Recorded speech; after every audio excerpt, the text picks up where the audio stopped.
iCanX lecture number 3.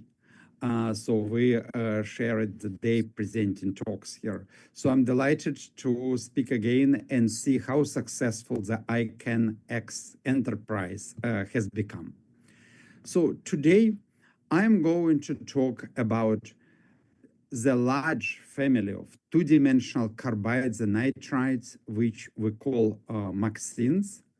And these materials are not that new anymore. They have been studied for quite a while. But what I will try to do to explain why we believe these materials can make a real difference, why there are conferences and symposia on MXenes happening all around the world, and how we can use those materials. First of all, for people who are outside the field, MXenes are two-dimensional materials, like a flakes, planar, few atoms thin. And you may or may not know much about MXenes, but you have certainly heard about graphene. You have heard about 2D materials in general, because they are considered to be among the most important, hottest materials today. They are the materials that considered to be the building block for the future technologies here. And graphene discovery by Andrei Gaim and Kostya Novoselov, or better to say, separation of graphene from a crystal of graphite, and demonstration of interesting physics in these materials in 2004, more than 20 years ago, really opened the door to development, study, and application of many other materials. Some of them, like a hexagonal boron nitride, very similar to graphene in structure. Dichalcogenides have been known for a long time, but researchers started quickly make materials that don't have necessarily weakly bonded van der Waals bonded precursors. They made antimony, tellurine, silicene, other materials that would not expect it to exist in a two-dimensional state, in a planar structure. And in 2011, we discovered MXenes, which are carbides, nitrides of metals, transition metals, rare earth metals. And this family added large number of metallic two-dimensional materials, like a 2D metals, to the systems that already had many semiconductors dielectric. So we have all building blocks that we can use as bricks or Lego stones to develop new materials and devices. And MXene family is very diverse. We talk about 2D materials that more than 2,000 compositions have been predicted. In the family of MXene alone, if you just take transition metals, Professor Qin Huang recently published lanthanide MXenes. Multiply by 4 basic structure with 2, so M is a transition metal, to 4 layers of metal. You already get more than 100 possible compositions with carbon nitrogen on X side, X element. But then transition metal will not stay non-terminated. The metal atoms will always speak from environment, oxygen, OH, halogens. We can substitute them by chalcogens. So we can have at least a dozen of surface terminations, hydroxyl groups, amino groups, even organic functionalities are possible. So multiply more than 100 composition by a dozen of surface termination, more than 1,000 of stoichiometric compounds. But we can make carbon nitride, oxycarbide, oxynitride. We can make high-entropy materials with up to 9 different metals.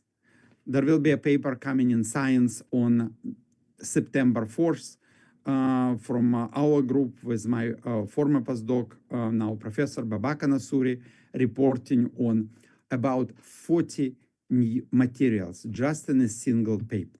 So we started with titanium 3C2, Michael Nagib, PhD student who worked with Professor Barzoum and myself, made the first MXene, which was on the cover of Advanced Materials. About 50 stoichiometric MXenes have been made in the lab and studied, probably more by now because the number grows continuously. More than 50 solid solutions. Again, as I mentioned, the paper will report more than 30 new solid solutions. The one is coming here. So it grows quickly. But moreover, we can not only make a large number of materials, what it means, different properties, but we can do in this system truly atomistic design. We can create materials with alternating atomic columns, so known in-plane ordered MXenes. We can etch away one of the elements and get materials with atomic trenches, single atom trenches on the surface. We can make out-of-plane ordered materials where the outer metal layer, M layer, will be one element, chromium, moly, that controls chemical, electrochemical, catalytic properties. The other one in the middle, controlling electronic transport. And of course, we can make solid solution and high entropy multi-elemental MXenes. I took this figure from our review article in Science published 4 years ago. Things that were marked here as to be discovered have been discovered. But you should not ignore, of course, the surface chemistry of MXenes, because TX terminations will, to a very large extent, determine also the properties. For example, hydroxyl-terminated MXene is hydrophilic, chlorine-terminated MXene will be hydrophobic, and many other properties, work function, others will change as well. And now the community continues beyond carbide and nitrides, ambenes, two-dimensional borides, silicides, carbochalcogenide, kind of a hybrid between dichalcogenides and carbides. MXenoids, paper from Dmitry Talapin published in JACS just like a week or two ago.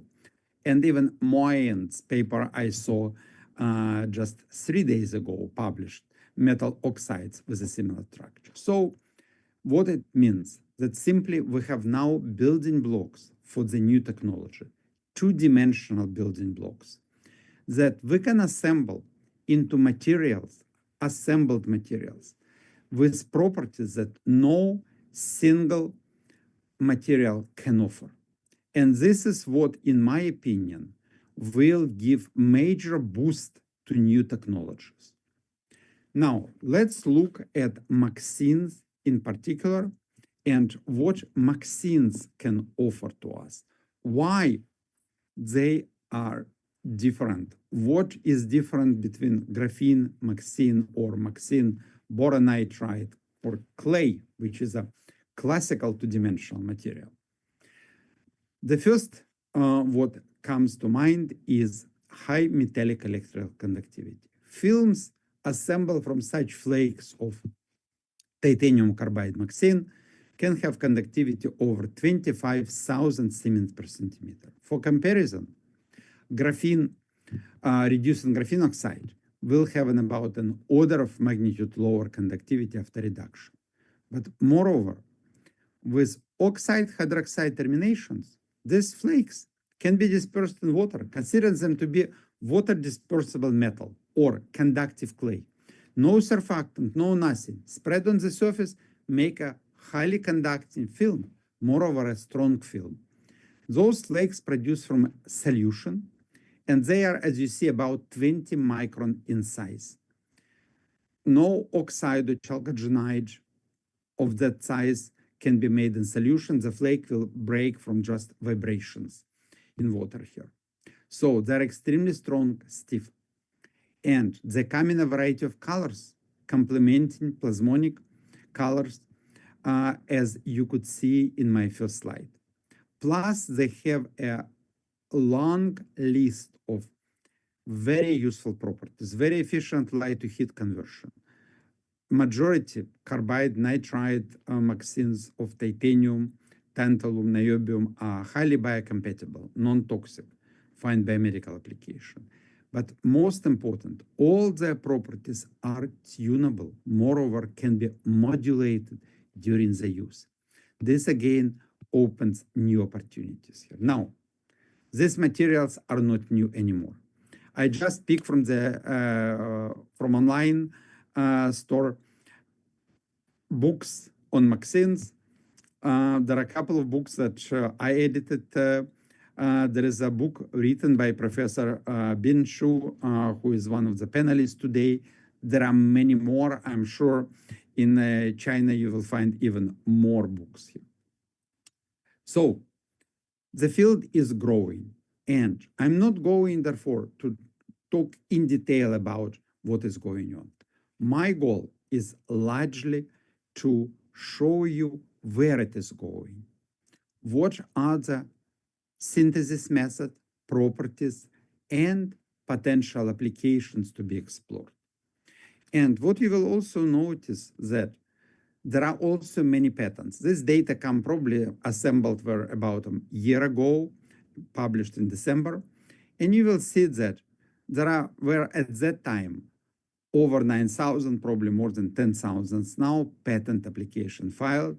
China actually leads, South Korea in the second place, US in the third place. But what is also important, there are many big companies like Murata in Japan, Samsung, major corporation in China, which filed many patents. So it's moving toward industrial application.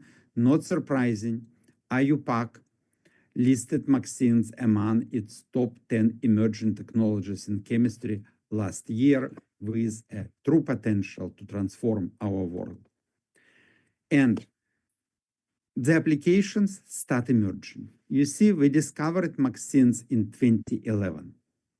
But for several years, they stayed in shadow of graphene and other materials being explored by community.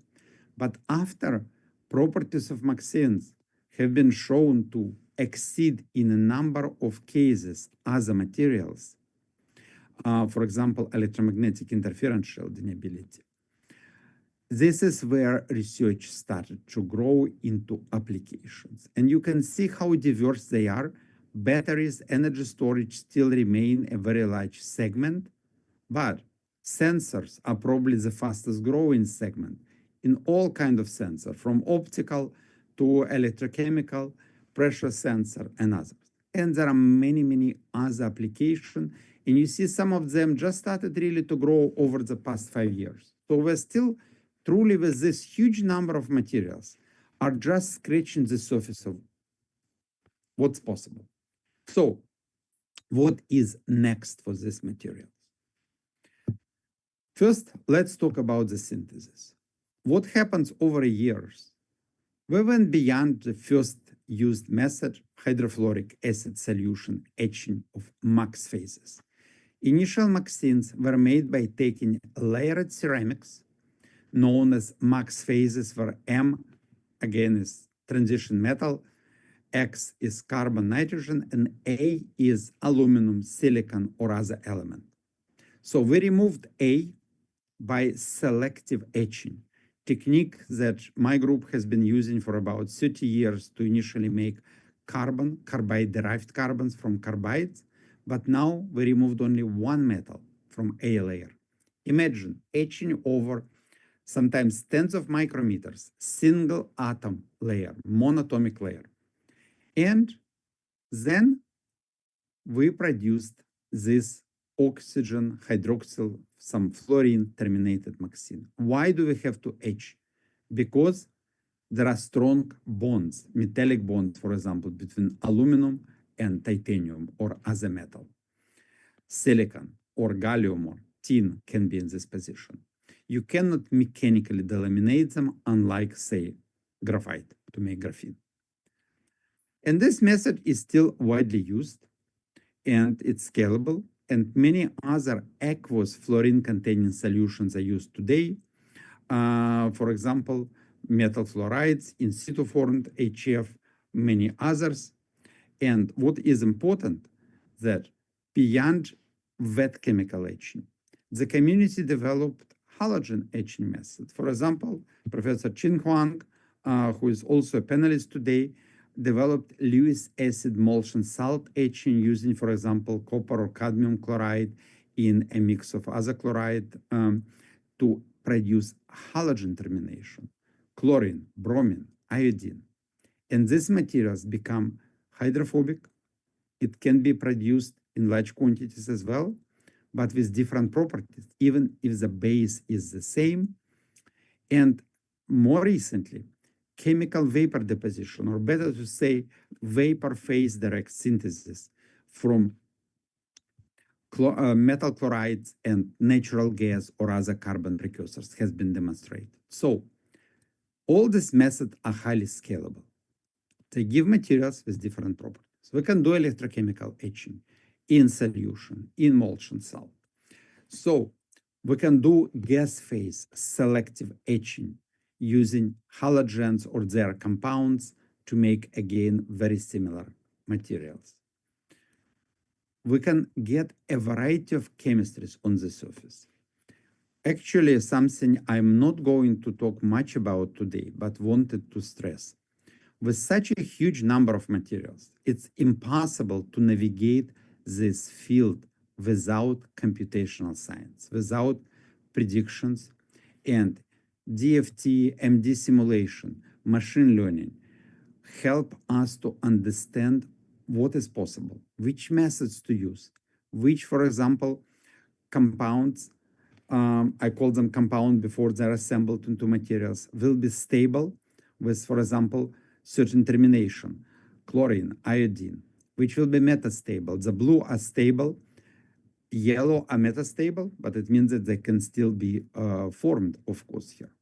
And as you can see, it shows this work published theoretical prediction shortly before the experimentally rare earths MXene were made, shows that we can make actually a variety of materials in the system of rare earth metal, which has hardly been explored. And of course, many others. For example, arsenic is possible. It just needs to be demonstrated experimentally on the surface. Lewis acid molten salt etching open opportunity to greatly vary and also control, making uniform termination on the surface, and halogen, especially bromine terminated MXenes, can be easily after that used for replacement using organic chemistry of halogen on the surface with, for example, organic moieties or chalcogens. So Professor Qin Huang proposed the methods of chemical scissors, when we can cut and paste different elements on the surface of MXene. So we really do atomistic engineering by doing this. For example, placing selenium, tellurium on the surface of carbide and making materials that looks like dichalcogenides commonly studied by many, but instead of a single metallic layer, there is layer of niobium 2C on tantalum 2C, for example, or put antimony on the surface, starting actually from the same material, tantalum aluminum carbide max phase precursor here. So again, we learn how to do atomistic design, and I think this is very important opportunity offered by MXenes. Now, I mentioned that gas phase synthesis was reported very recently, published in March 2023, so a bit more than 2 years ago. And less than a year later, there was another paper coming, first work was done by Professor Dmitry Talapin at the University of Chicago. This was on the cover of Science. And less than a year later, a group of Chinese researchers published demonstration of large-scale gas phase synthesis from metal chloride, titanium chloride, and methane, natural gas. Why this is important? Max phases can be produced in large quantities. They are ceramics, but it's an additional step which increases the cost of synthesis. This material, titanium chloride, is very inexpensive. It's used to make white pigment, titanium, which I found data in the literature, 3 million tons were produced just in 2023 in China alone. The method of fluidized batch synthesis is used to make, for example, carbon nanotubes at about the same temperature that MXene synthesis, which are in every battery electrode. So what does it mean? By using this large-scale method, MXenes, at least made of abundant element, titanium, carbon, nitrogen, oxygen, chlorine on the surface, can become as common and inexpensive as titanium or multiple carbon nanotubes here. So they can find a variety of applications. And of course, people keep predicting synthesis. This is work from Linköping University, Johanna Rosen from China and her team, where they predicted beyond carbides and nitrides for many other layered compounds, which element can be selectively etched, a element considered to be it, and they made experimentally a couple of new silicides. So the family will certainly keep growing. Now, we can make virtually infinite number of new materials, new two-dimensional, few atomic layer materials. We can use atomistic design to design them and predict them here. What are we looking for in those materials? Because a new material will make really a difference only if it's not just 10, 20% better than the existing one, but when it exceeds greatly properties of other materials. And let me give you just a few examples. Of course, I won't have time to cover all. This is from work of Professor Huimin Chen, published about a year ago. He developed a nice method of making ceramics, pressing 2D materials with water at close to room temperature, like 40 degrees C, 60 degrees C. What is interesting, you can look at boronitride, gives you strengths about 90 megapascal. Diselenides, moly, tungsten, 50, 70. Graphene oxide gave the highest of traditional 2D materials. Titanium 3C2 MXene gave you about 700, 650. So it's a much stronger right away, just produced into ceramic compared to other materials. And this paper from Chunfeng Chen and late Ray Bachman showed that assembling graphene oxide with MXene, titanium 3C2, one can make at room temperature pretty much materials with strengths twice the strength of steel, 1.8 gigapascal. Moreover, these materials not only electronically conducting like metal, but they also have ionic conductivity. And materials like this don't exist in nature. So it's a super strong, it conducts electrons and it conducts ions, can be used for actuators, soft robotics, current collectors, many other applications, really enabling technologies that no other current materials can enable. And again, it's all assembled at pretty much room temperature, cross-linked by organic molecules. That is the beauty of this material. So mechanically extremely strong, but also having other useful properties. As I mentioned earlier, MXenes are all metals without takes, without surface termination. Surface termination can open band gap in some of them, but still, titanium carbide, many others, even with oxygen OH on the surface, like in the case of this flake, will show you linear IV like metals. High conductivity, somewhat lower mobility because of defects.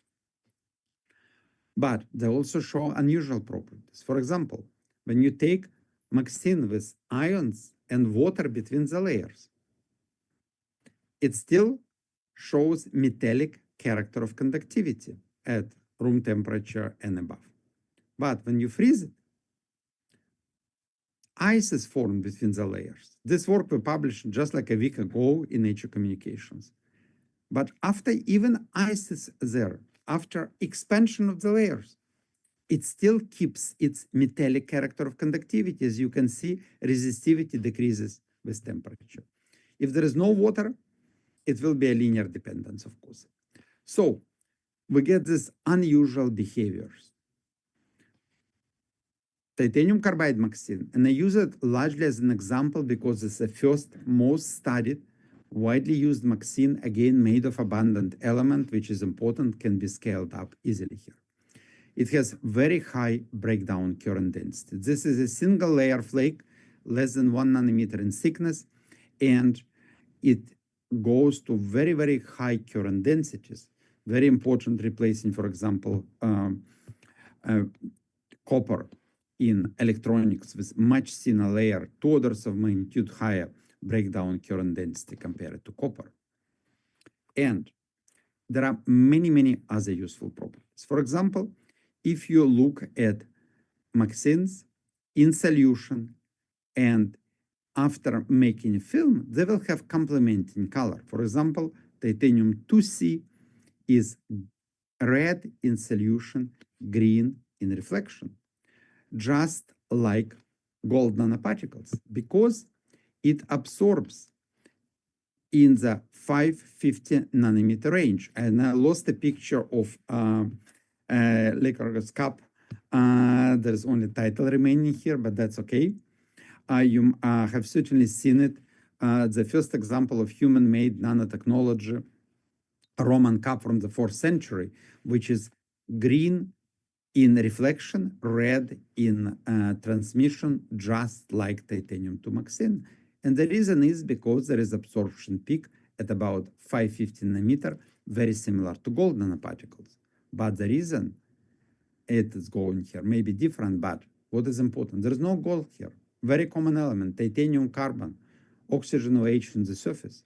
But if you add an extra layer of titanium carbon atom, these materials will become red in solution because the absorption peak shifts to 780 nanometer. And we can tailor other properties. For example, work function can change between 2 and 6 EVs just by changing OH to oxygen surface terminations here, because we change the density of state in the material. And can do it in situ by applying small potential and injecting protons or other ions between the layers. So this is a key point about MXene. They are tunable. And when we look for the properties, we need to look for properties when they will greatly exceed other materials. For example, non-linearity optical, refractive index, Kerr coefficient, nonlinear absorption. This is a logarithmic scale, couple of orders of magnitude higher compared to other materials. Optical properties, plasmon dispersion. MXenes occupy the part of the diagram when neither metal nor 2D materials like graphene, boron, nitride can be placed here. It shows 2 orders of magnitude stronger plasmon confinement in short wave or near infrared range. Very promising for photonic application, biosensing, others. There are also many properties like 2D anti-ferromagnetism, ferromagnetism, which have been predicted, but not even demonstrated yet. We showed, for example, glassy transition in chromium, titanium carbide MXene. This is this type atomic sandwich where chromium is in the surface, out of plane ordered MXene, and titanium in the middle. But we believed because of some intermixing, we did not get pure antiferromagnetism. So a lot to study.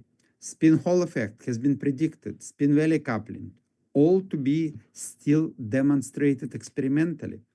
But large polarons formation has been demonstrated, superconductivity in halogen-terminated or chalcogen-terminated MXenes has been shown, nonlinear optical modulation, single atom catalysis, where catalyst atoms are supported in defects, vacancies on the surface of MXene 6 here.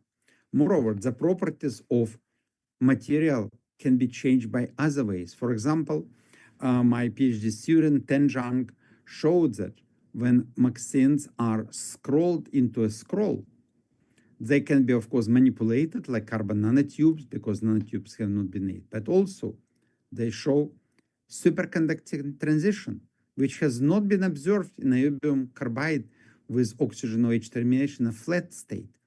So we can again control properties by, for example, bending these materials here. It has been shown by Professor Kun-Liang. Both papers are on archive available now. They are waiting for their time to be published in the journals.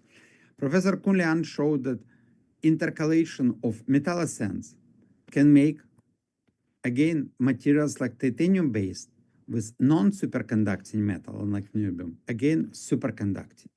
So I think this is a key message I want to leave you with. Those are new systems with atomistic and molecular design where properties can be manipulated. We can create controls, arrangements of point defects like vacancies in these materials, place single atom catalyst in those vacancies, and play many other games. So MXenes in the quantum realm may also have an impact, but very little has been studied here. And I even skipped electrochemical, other properties, optical, that have been studied, reported before. I talked about them about, a year or a year and a half ago when I gave my last seminar here. And the last part of my talk will be about application. Okay, we have this huge number of new materials. We can do atomistic design. We can further modify them by grafting organic moieties, replacing surface termination, intercalating ions and molecules. Where can we go with these materials? I suggest again to use the same principle. Look where those properties allow us to achieve breakthroughs in applications. Do something that other materials simply cannot make, cannot deliver. Like I showed the example of a graphene MXene film, which has ionic and electronic conductivity and is stronger than steel. Think how you can make a robot with electrochemical actuation instead of heavy motors using this material. And we started our research with studying electrochemical properties of MXene, because the first MXene was discovered as we were working with support from the US Department of Energy on battery anode materials. Naturally, MXenes have been explored widely for electrochemical capacitors. In particular, we work with Min-Shu and Professor Bin-Shu on electrochemical capacitor based on MXene. We worked a lot on battery electrode. And the idea of much of this activity is to get materials to this place on this so-known Aragoni plot that plots power versus energy. Why MXenes are attractive? Because they provide redox capability, reversible redox, transition metal on the surface. They have space between the layers for intercalation of ions, so no solid-state diffusion, which makes battery slows, is needed. No phase transformation, which limits lifetime of conventional battery materials. And what people rarely talk about, what does it mean fast charging within seconds or minutes of a battery doing redox reaction? It means running a very high current through your battery. Titanium-32 MXene has 2 orders of magnitude higher conductivity compared to the fastest charging devices, supercapacitors based on porous carbons. So we can really make, if we do proper design, high rate energy storage, redox energy storage, so more energy than a supercapacitor, faster than in a battery, hopefully with a longer lifetime. But it's equally important to consider materials as passive element. Remember, again, micrometer thin, very, very strong film that I showed to you that has very high tensile strength, being extremely thin. So imagine we shrink the battery by replacing copper current collector with titanium 332 MXene. We showed that for graphite anode, we get about 30% decrease in weight. And even for the entire thickness also, we get also not such a big, but about 10%. Imagine shrinking the battery just by replacing current collectors with no other changes in battery chemistry, how much advantage it can give us considering huge volume of battery market. There are many other applications. I will give you just a couple of more examples before finishing my talk. This is our joint work with colleagues from Seoul National University, Professor Tae-Woo Lee. He asked us for MXene flake to replace indium tin oxide, ITO, in organic LEDs to make them flexible, because ITO is brittle and it breaks when you bend or flex the material. Working with titanium 332 MXene, he not only replaced successfully ITO, making it flexible as you can see here, but because of tunable work function, luminance, and this is logarithmic scale, increased by about an order of magnitude. So it became much brighter and flexible. And now we have a paper under review that also reports stretchable OLEDs. Very similar work was done for organic and perovskite solar cells, electron transport layer, all transport layers, conductive additives. Those applications seems to be simple, but they really enable because you can greatly improve the functionality, not only replace materials here. Another example, waveguides. Again, components made traditionally of metal. They're used everywhere. Particularly, we worked on waveguides for low Earth orbit satellites that are used for communication around the world. Traditionally made on metal. Metal is heavy. Making complex shape, polishing inside is expensive. With MXene coating, we can take printed or injected molded plastic, which costs close to nothing, dip simply in a solution of MXene and get about the same performance as a metal waveguide. Much cheaper, even at the current prices of MXene, 2 orders of magnitude. And if you consider, for example, for space application, lifting it off 10 times lighter component means a lot of saving. There are many other unique properties. For example, infrared emissivity. Traditionally, metals which have low emissivity and low electrical conductivity, it means they're also very good thermal conductors. Ceramic, other materials with low resistivity have high emissivity because they're poor conductor. MXenes happen to again occupy space where no other materials fit. As a result, we can make insulating coatings with very low emissivity. Depending on composition, again, titanium 332, very low emissivity. Niobium 2C, very high emissivity. So we will cover very broad range. As you see, it's proportional to conductivity. But unlike metals, titanium carbide has thermal conductivity on single or few layer flakes shown just a bit higher than 0.2 watt per meter Kelvin. So 2-3 orders of magnitude lower compared to metals.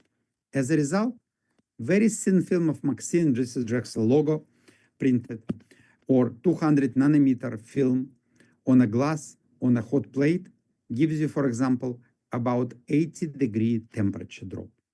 Imagine replacing thick insulations where reflective layer to prevent heat losses through radiation, and a thick layer of thermal insulation can be replaced by such a very, very thin sub-micrometer film painted on the walls, allowing us to save enormous amount of energy on equipment and our houses, or making convenient suits that can be wear and protect people from extremely low to very high temperatures and again stay comfortable, flexible, because this is just a thin film. There are many, many other potential applications I don't have time to talk about. You can see how quickly number of papers in biomedical application of MXene increases. About 2,000 last year, probably will be higher this year at the end of 2025. Those electrodes people called MXtrodes for epidermal and implantable electronics. Hussam Al-Sharif from KAUST suggested a couple of years the term MXetronics and develop a roadmap for introduction MXene into electronics here. There are many, many other applications here, but what is important, if you know how to make materials, if you know how to tune chemistry, structure, and properties, and control reactivity chemistry, this is something we do in our National Science Foundation funded center, MSTAR. You will be able to produce materials with unique properties that no other materials show. Moreover, you can combine MXene with other two-dimensional materials, molecules, nanoparticles, to design the future materials and devices here. And I think this is what is really exciting because it opens many applications.